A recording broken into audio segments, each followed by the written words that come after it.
I got called out by somebody watching the videos for talking too much and not demonstrating the topic of the video. So today, I'm gonna fix that. This video is all instruction. Let's glove up. All right, guys, so I made a video on defense, and I took the time at the beginning of the video to give it a little context and talk about why I like our defensive style. Well, I spent most of that video talking about it. In this video, we're going to go through kind of the things that we wanted to discuss and show you the defense that we like to use. Now, understand that there are lots of different types of defense. Understand that. There's lots of different types of athletes. There's people who move faster. They have better reflexes, etc. So we're going to go over things kind of a simple structure of how to build a defense. Now, the number one thing, and I really believe this, the number one defense is always going to be a great offense. I mean, it's hard to throw back when you've got overwhelming firepower coming at you. Unfortunately, when you're popped, when you get tired, you pull a muscle, that's not always the ability. You can't just do that. So number two is going to be footwork. So distance is the great equalizer. If you can neutralize distance, I can pull back to make you out of range. I can choke up to smother. I can angle out so that your power is not directly in front of you. So what's involved in that? Well, with footwork, whatever direction you're going, that foot should move first.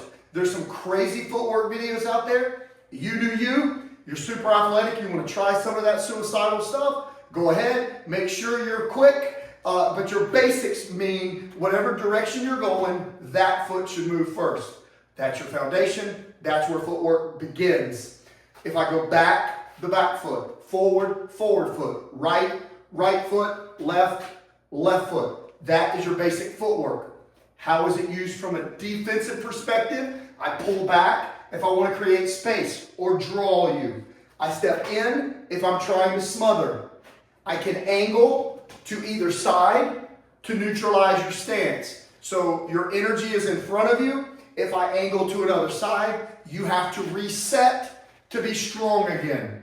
You're weak when you're in motion, so you angle to the side. That's number two. So number one, good offense. Number two, good footwork to be able to control the distance.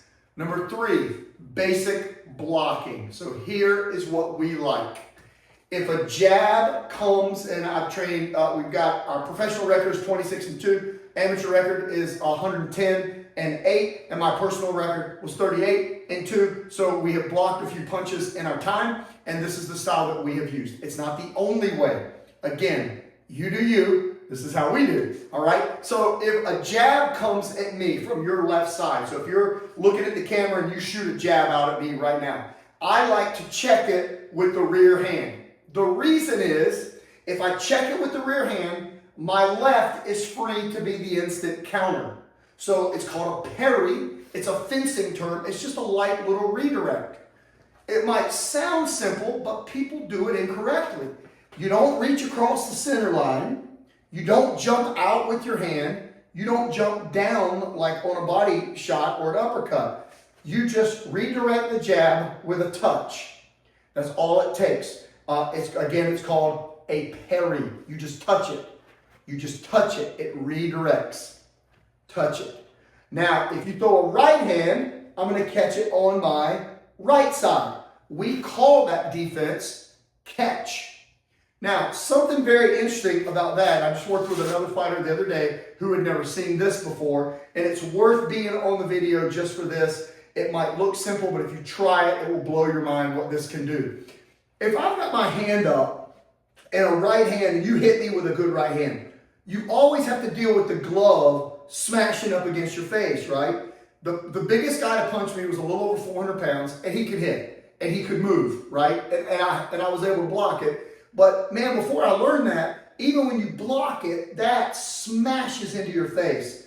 If you're shielding yourself and something hits your hand, you still have to eat the wrist, those bones in your face.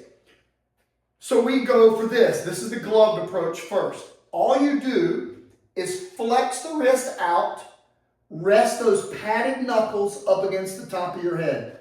When you flex the hand, extend the wrist out, and brace it against your head, the angle of the forearm and the strength of the wrist makes an incredible shield for defending that right hand. And I'll get one of my guys in and do a video of that, demonstrating it at full power, so you can see it soon. But to practice it, you just bring your hand up, and instead of doing this, or just holding your hand to your head, you plant it and arc that wrist out. Okay, that's the right hand. So if you're defending without a glove, which the purpose of these videos is mainly for sport oriented, but for self-defense, if I had to block, I couldn't go out to meet it, I couldn't get a hold of somebody for a takedown, and I couldn't get under it, I would shield with an open hand. So closed hand glove, open hand on the head. We'll get into more of that later. So if a glove, working on a glove, here's what we're doing. We're blocking the right by flexing the wrist, pulling it into the head. So we parry the jab, catch the right. When you catch it, if it's a good punch, it generally knocks your weight to your rear leg.